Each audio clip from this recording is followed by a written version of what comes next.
Assalamualaikum warahmatullahi wabarakatuh. Hello everyone. Kali ini kita akan belajar mengenai pluralitas masyarakat Indonesia. Indonesia merupakan negara yang memiliki kekayaan dan keanekaragaman baik suku, agama, ras, budaya, pekerjaan, dan lain sebagainya. Sehingga hal ini yang menunjukkan bahwa masyarakat Indonesia itu bersifat plural.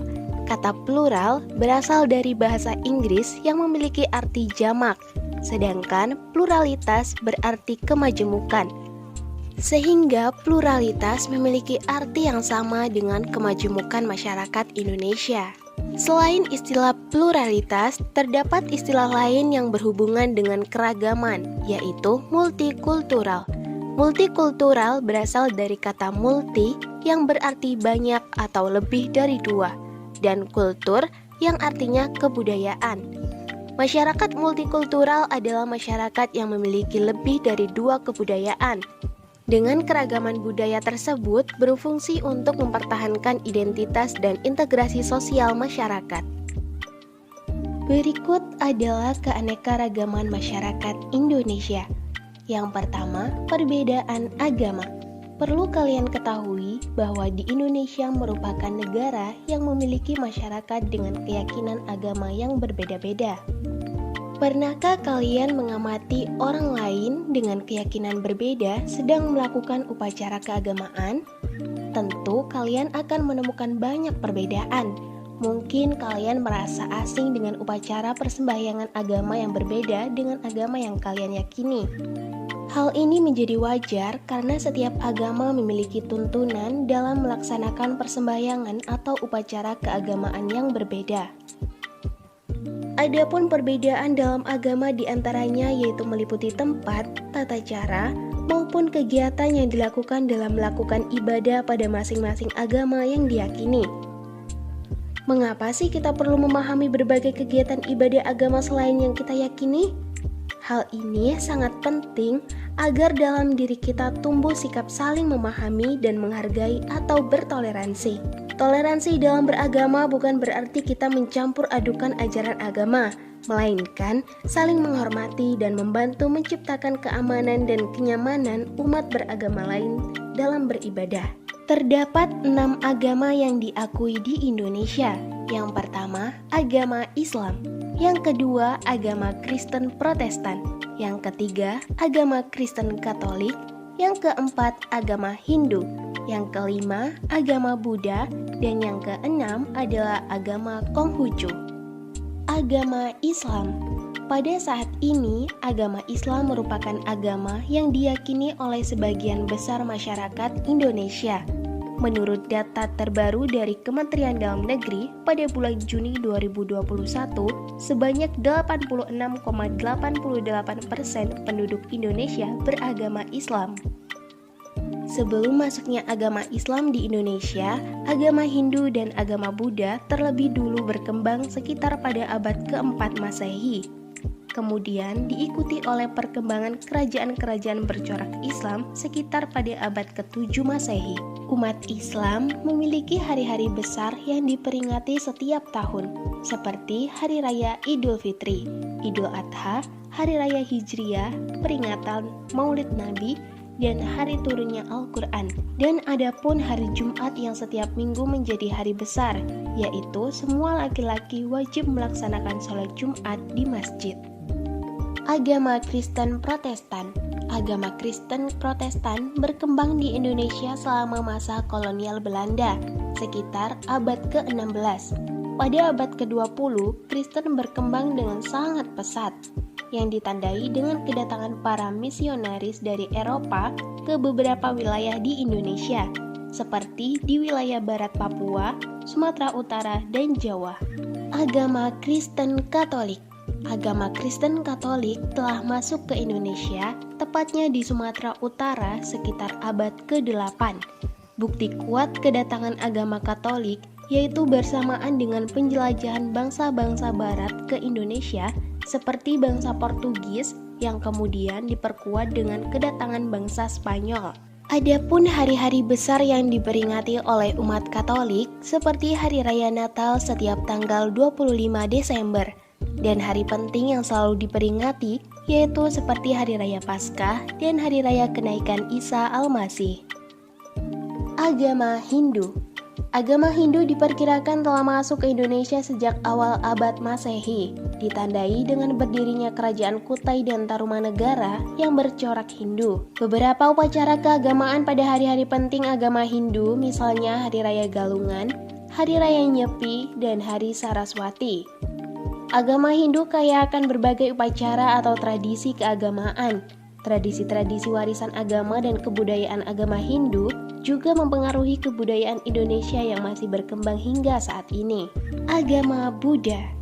Perkembangan agama Buddha diperkirakan terjadi bersamaan dengan perkembangan agama Hindu. Kerajaan Sriwijaya di Sumatera merupakan salah satu pusat studi agama Buddha di Asia Tenggara.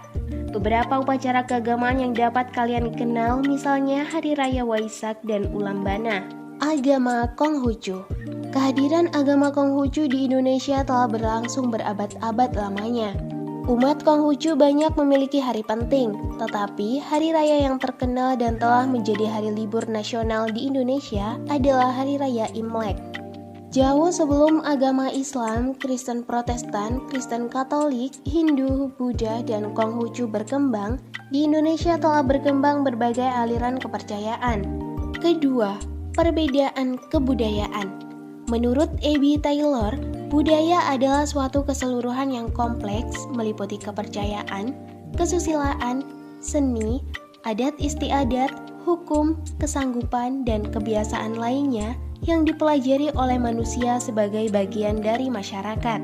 Menurut Genjaraningrat, terdapat 7 unsur kebudayaan yang dianggap sebagai budaya universal. Di antaranya yaitu: yang pertama, peralatan dan perlengkapan hidup manusia. Pada zaman tradisional dan modern saat ini memiliki perbedaan yang sangat jauh dalam hal peralatan dan perlengkapan hidup manusia yang meliputi pakaian.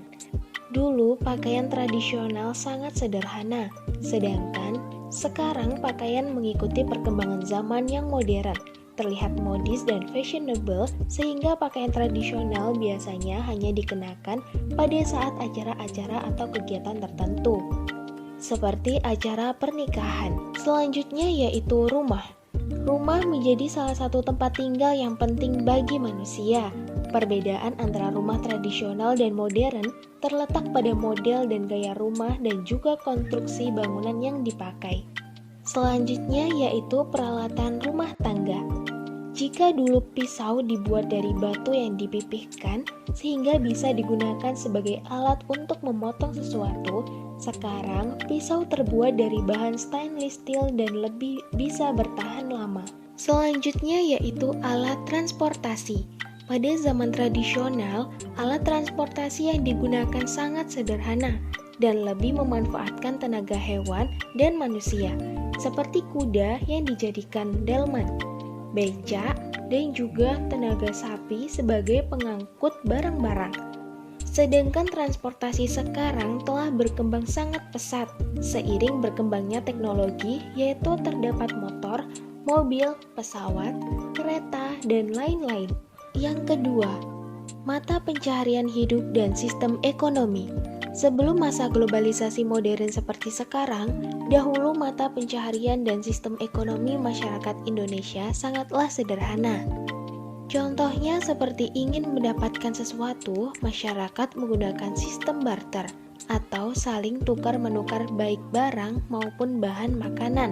Sedangkan di masa sekarang telah berkembang yaitu menggunakan uang tunai sebagai alat pembayaran yang sah. Yang ketiga, sistem kemasyarakatan. Masyarakat tradisional pada masa itu cenderung bersifat homogen dan berorientasi kebersamaan, sedangkan masyarakat modern terjadi adanya urbanisasi atau perpindahan penduduk. Selain itu juga masyarakat bersifat heterogen. Yang keempat, bahasa, baik secara lisan maupun tulisan.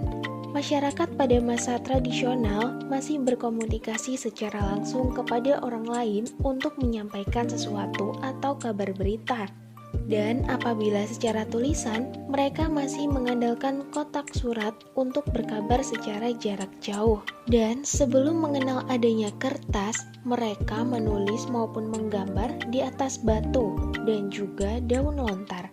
Sedangkan pada masa modern sekarang ini, seiring berkembangnya teknologi untuk melakukan komunikasi jarak dekat maupun jauh hanya dengan menggunakan smartphone, baik secara lisan maupun tulisan. Yang kelima, kesenian dapat berupa seni rupa seperti lukisan, patung, dan relief.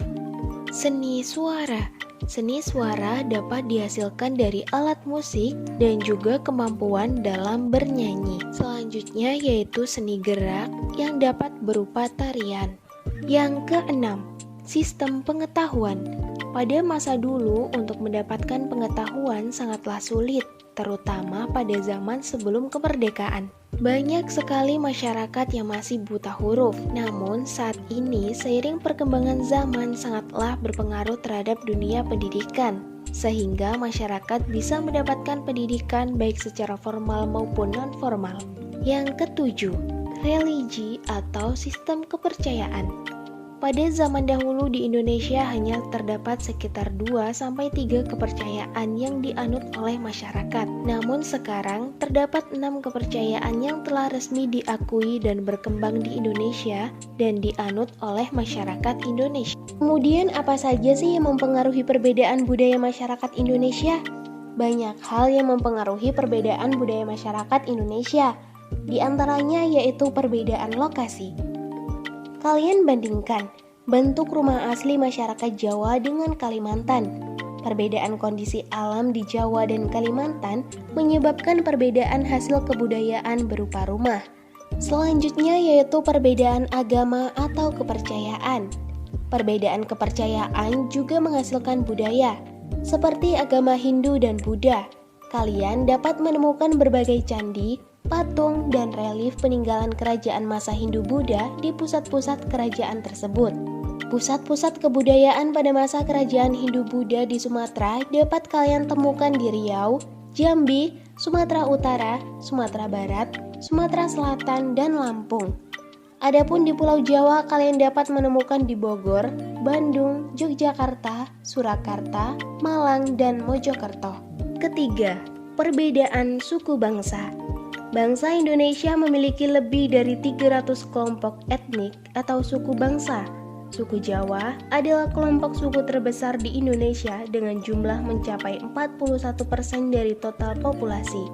Sebagian besar suku Jawa tinggal di Pulau Jawa, terutama di Jawa Tengah dan Jawa Timur. Banyak dari anggota suku ini telah bertransmigrasi dan tersebar di berbagai pulau di Nusantara, bahkan bermigrasi ke luar negeri. Suku Sunda, suku Melayu, dan suku Madura secara berurutan adalah kelompok terbesar berikutnya di negara ini. Berikut adalah beberapa contoh suku bangsa dan daerah asalnya di Nusantara. Yang pertama, daerah Aceh. Terdapat suku Aceh, suku Gayo, suku Kluet, dan lain-lain. Yang kedua, daerah Sumatera Barat. Terdapat suku Batak Toba, Batak Karo, suku Nias, dan lain-lain. Yang ketiga, daerah Jawa Barat. Terdapat suku Sunda. Yang keempat, daerah Jawa Tengah. Terdapat suku Jawa, suku Samin, suku Karimun. Yang kelima, daerah Jawa Timur. Terdapat suku Madura, suku Jawa, suku Osing, suku Tengger, dan berbagai suku lainnya yang tersebar di daerah Nusantara. Mengapa sih terjadi perbedaan suku bangsa di Indonesia? Apakah manusia dapat memilih terlahir sebagai suku Batak, Dayak, atau Jawa? Tentu saja tidak. Manusia terlahir karena kehendak Tuhan Yang Maha Esa. Setiap suku bangsa memiliki derajat yang sama. Secara ilmiah, perbedaan suku bangsa di Indonesia tidak terlepas dari faktor sejarah nenek moyang bangsa Indonesia. Interaksi antar bangsa di Indonesia terjalin secara harmonis. Berbagai suku bangsa saling memahami dan menghargai perbedaan yang ada. Sehingga dari hal ini bangsa Indonesia sangat terbuka dan menerima berbagai kebudayaan dan hidup berdampingan serta bekerja sama untuk membangun bangsa dan negara. Bahkan, kini banyak masyarakat yang melakukan perkawinan campur seperti suku Jawa dengan suku Aceh. Yang keempat, perbedaan pekerjaan. Pekerjaan merupakan salah satu bentuk kegiatan ekonomi yang dilakukan oleh masyarakat untuk memenuhi kebutuhan. Pada saat ini, kalian dapat menemukan berbagai jenis pekerjaan, baik sektor formal maupun non-formal. Pekerjaan sektor formal adalah berbagai pekerjaan yang dijalankan oleh pelaku usaha resmi, baik pemerintah maupun swasta.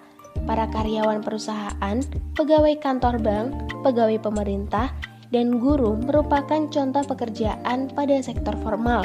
Pada jenis pekerjaan formal ini, individu terikat secara langsung oleh sistem yang berlaku. Dengan demikian, mereka bekerja penuh dengan aturan yang mengikat. Sedangkan pekerjaan non-formal merupakan suatu pekerjaan yang dilakukan tanpa relasi kerja. Artinya, tidak ada perjanjian yang mengatur elemen-elemen kerja, baik gaji atau upah maupun kekuasaan. Contoh pekerjaan non-formal yaitu pedagang, buruh, nelayan, petani, dan lain-lain. Kelima, peran dan fungsi keragaman budaya. Indonesia memiliki lebih dari 100 tarian daerah yang tersebar di seluruh Nusantara. Kekayaan tersebut menggambarkan keragaman budaya Indonesia. Tarian daerah menjadi salah satu daya tarik bagi bangsa-bangsa asing, sehingga hal ini dapat memikat para wisatawan baik domestik maupun mancanegara. Contoh tarian ini merupakan salah satu peran dan fungsi tarian daerah dalam pembangunan nasional. Tarian daerah bukan hanya sekedar untuk dilihat, tetapi juga mengandung makna yang sangat penting bagi bangsa Indonesia.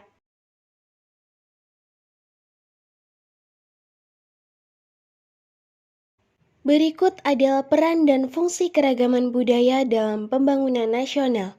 Di antaranya yaitu: yang pertama, sebagai daya tarik bangsa asing. Yang kedua, mengembangkan kebudayaan nasional. Yang ketiga, tertanamnya sikap toleransi. Yang keempat, saling melengkapi hasil budaya. Dan yang kelima, mendorong inovasi kebudayaan. Sekian pembelajaran kali ini. Jangan lupa kerjakan evaluasi pada link yang ada di deskripsi di bawah. Selamat mengerjakan dan semangat! Wassalamualaikum warahmatullahi wabarakatuh.